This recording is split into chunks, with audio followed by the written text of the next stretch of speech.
Saudara-saudari, saya Yosef Bulu. Saya Angelina Unu. Saya Angelina Lekorangga. Saya Felicita Sinta Katoda.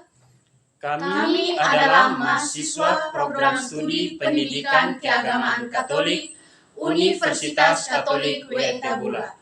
Hari ini kami akan membahas tema katekese tentang kasih, yakni hidup untuk saling mengasihi. Oleh sebab itu, mari kita terlebih dahulu menghadap Tuhan dalam doa. Marilah kita berdoa dalam nama Bapa dan Putra dan Roh Kudus. Amin. Lukas bab 12 ayat 12. Sebab pada saat itu juga Roh Kudus akan mengajar kamu apa yang harus kamu katakan. Allah yang Maha Kasih, ajarlah kami untuk memahami dan menghidupi ajaran kasih-Mu. Semoga Roh Kudus-Mu membimbing hati dan pikiran kami dalam katekese ini, agar kami dapat menjadi saksi kasih di tengah dunia. Amin. Jadi baik, di sini kami akan membahas apa pentingnya hidup untuk saling mengasihi. Hidup saling mengasihi merupakan panggilan utama orang Kristen sebagaimana diajarkan Yesus dalam Yohanes bab 13 ayat 34 sampai ayat yang 35. Aku memberikan perintah baru kepada kamu, yaitu supaya kamu saling mengasihi. Kasih ini bukan sekedar emosi, melainkan komitmen yang mencerminkan identitas sejati murid Kristus. Kasih Kristus melibatkan pengorbanan dan tindakan nyata, bahkan kepada mereka yang sulit dikasihi. Kasih yang tak bersyarat artinya bahwa Yesus mengajarkan kita tentang kasih tanpa syarat, seperti yang Ia tunjukkan dengan mengorbankan dirinya demi keselamatan manusia. Kasih sejati melampaui logika manusia, termasuk mengasihi musuh dan mendoakan mereka.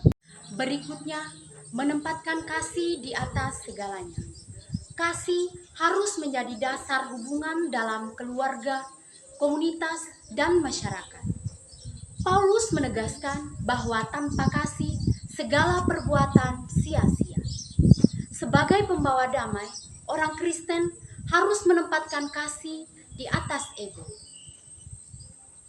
Selanjutnya, menjadi berkat bagi sesama. Kasih diwujudkan melalui tindakan nyata, menolong mereka yang membutuhkan, seperti tertulis dalam Matius bab 25 ayat 40, adalah bentuk nyata kasih. Tindakan kecil seperti mendukung teman atau memberi senyuman dapat membawa dampak besar. Berikutnya, mengampuni dan berdamai. Mengampuni meneladani Yesus Kristus yang mengampuni dosa manusia. Ini bukan berarti melupakan, tetapi melepaskan dendam dan membuka hati untuk damai. Proses ini sulit, tetapi Roh Kudus mengampuni kita. Selanjutnya, kasih sebagai identitas Kristen. Yesus menegaskan bahwa kasih adalah bukti iman.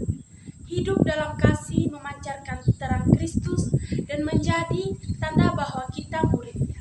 Sebagai kesimpulannya, hidup untuk saling mengasihi bukan hanya kewajiban, tetapi hak istimewa setiap orang.